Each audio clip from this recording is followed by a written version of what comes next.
13 years ago this week, on July 20th, 2008, I was in attendance at the Nassau Coliseum on Long Island for the final Great American Bash pay-per-view under that full name, and the final WWE pay-per-view with a TV-14 rating before going PG. Chris Jericho and Shawn Michaels, they worked a very different type of match in their feud that ended with a blood stoppage. Michelle McCool defeated Natalya to become the first ever SmackDown Divas champion. SmackDown had been without a women's title for about 6 years, with the women's title being exclusive to Raw, so Vicky Guerrero, the SmackDown GM at the time, announced the creation of their own Divas title. JBL beat John Cena in a New York City parking lot brawl, much of which was taped the day before, except when they made their way into the arena live for the finish, which saw JBL throw Cena off the stage, down through a car windshield, and pin him. And Triple H pinned Edge with a pedigree to retain the World Heavyweight Championship. Not a great show. Being there live on Sound Off episode 35, I gave it a score of 6.5 out of 10. 2 days later, WWE announced on its website that all of its programming going forward would carry a TV PG rating. The statement read, WWE's family programming has been deemed a PG television rating by their network distributors. World Wrestling Entertainment has been engaging families all across generations with their family programming for more than 2 decades, and will continue to do so for years to come with all the action on Raw, SmackDown, and ECW. Well, on ECW, it's more like another year and a half. Funny enough, the move only continued to chase away a lot of the younger viewers they had been pursuing, with the median age of their shows nearly doubling since the year 2000. 12 years ago this week, on July 19th, 2009, TNA presented its Victory Road pay-per-view, voted the worst major wrestling show of the year by the Wrestling Observer newsletter. This is where the famous -5 stars rant from Brian Alvarez comes from. Those -5 stars were given to the match between Booker T's wife Sharmell and Jenna Morasca, a former Playboy model and reality TV contestant. I talked recently about the worst match in Raw history, the infamous Jackie Gata match. This is the worst women's match that I have ever seen. Jenna Morasca made tough enough Jackie Gata look like Judy Grable. Now, if I'm remembering correctly, the only reason Jenna Morasca was even brought into TNA in the first place was because she had just starred in some really campy, crappy B-movie with Kurt Angle, which I watched, where I don't remember the title of it, but I remember he played a serial killer, and I remember it because he dressed like a killer clown in one scene that still haunts me to this day, much like this match does. In storyline, she was revealed as the benefactor. She was the financial backer of the Main Event Mafia. And she ended up in a feud with Sharmell, which culminated in a match. The woman had no wrestling training. She couldn't even run the ropes in a straight line. But the worst part was the part where she fired up, and I use that term very loosely. She fired up, and she had to start slapping Sharmell around. And bless Sharmell, she sold them anyway. But I am not exaggerating when I tell you these were the worst slaps that I have ever seen in my life. It looked like she was swatting flies with her hands, while the flies just looked at her and said, "Seriously, what the fuck?"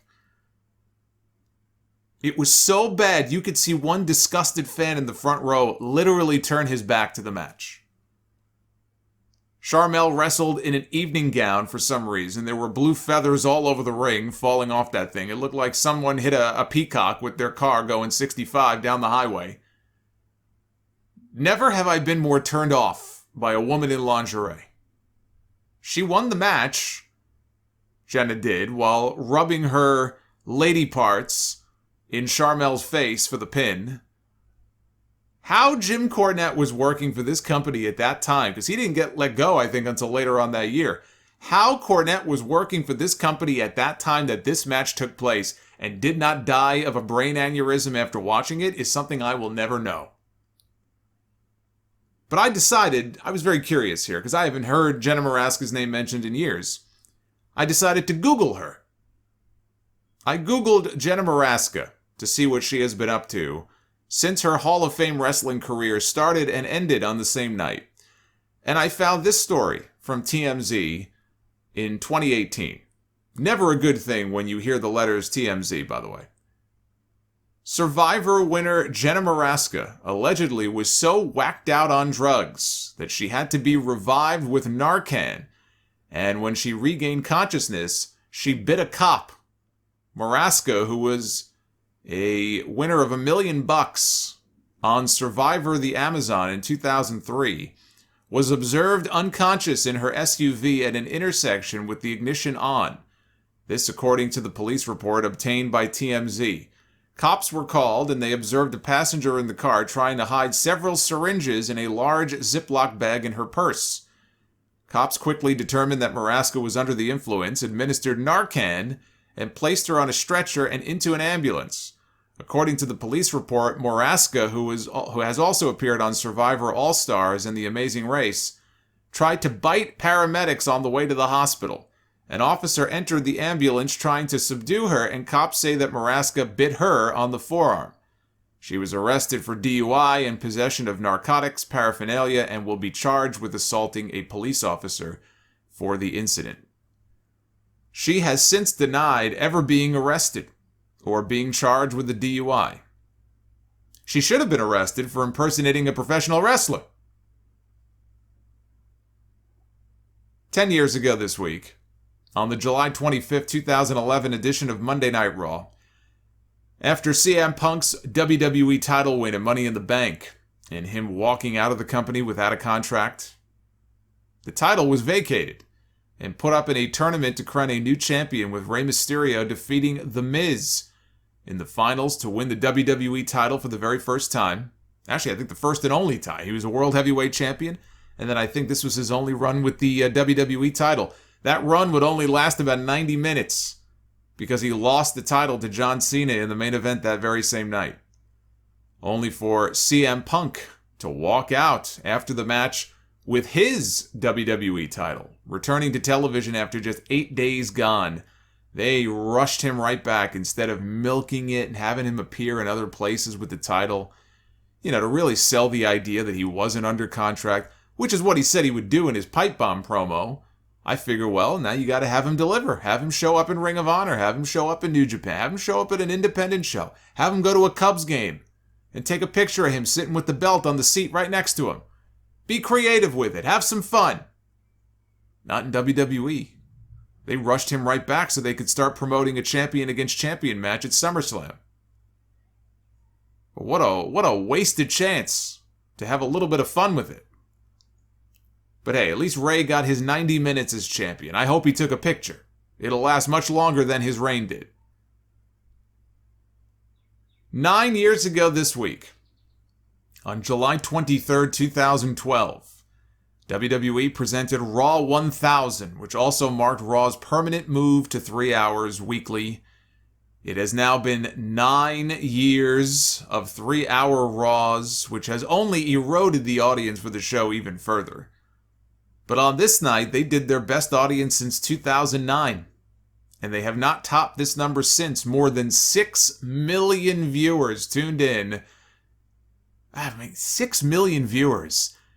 John Cena came back in Money in the Bank this week. And they hyped his return for Raw the next night because they were going to try to pop a number. And they brought back Cena, right? They brought back Goldberg. All these names that they trotted out there on Monday night.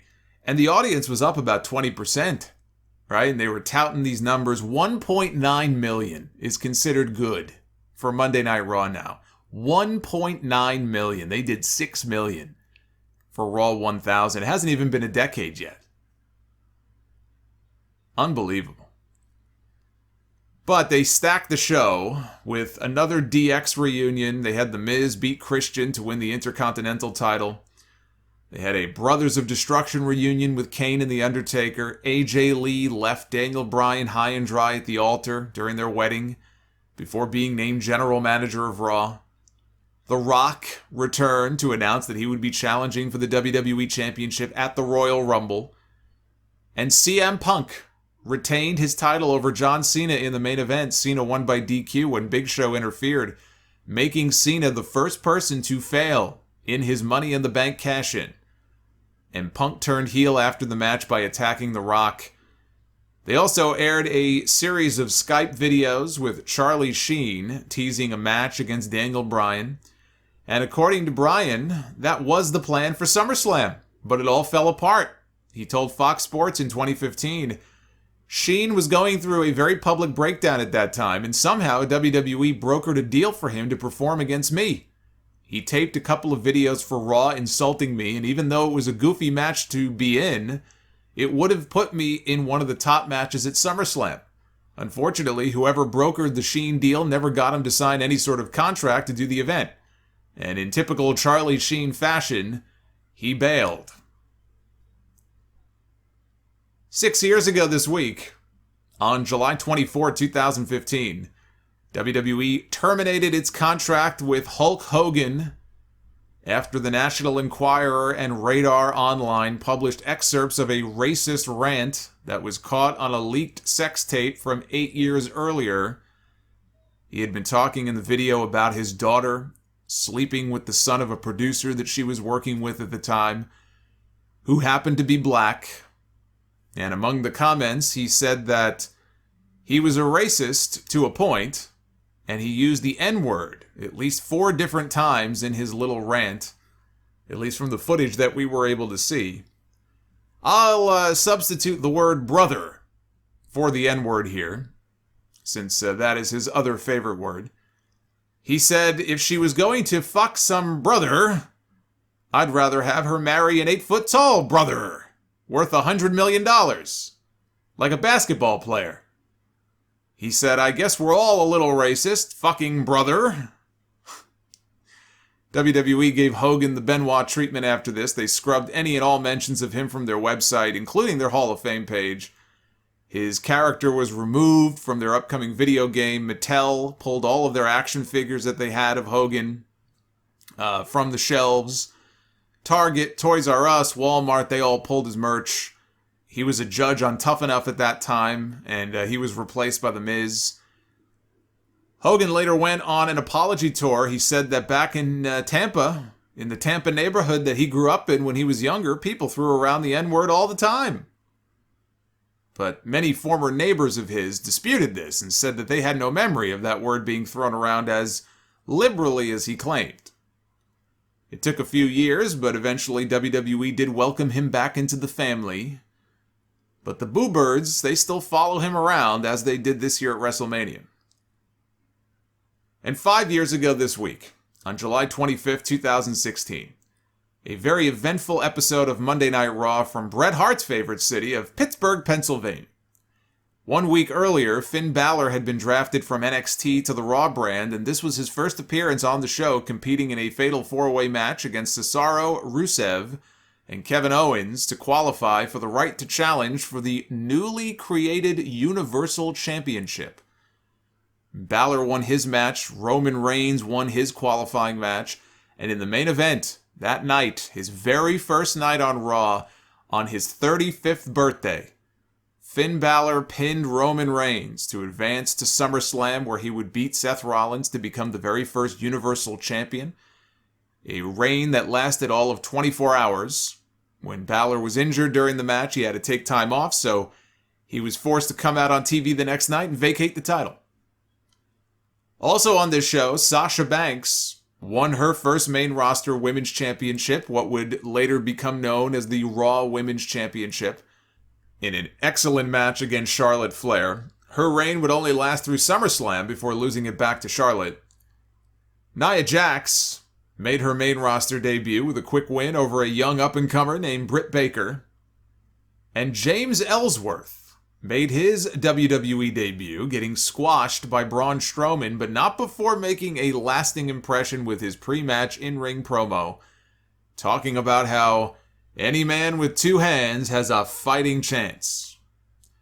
And for whatever reason, people took to this guy. He kind of built a little cult following for himself and eventually earned himself a full-time contract with the company. He even won the very first women's Money in the Bank ladder match.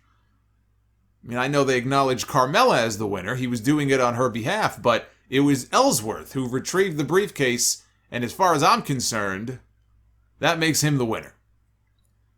And that is this week in wrestling history.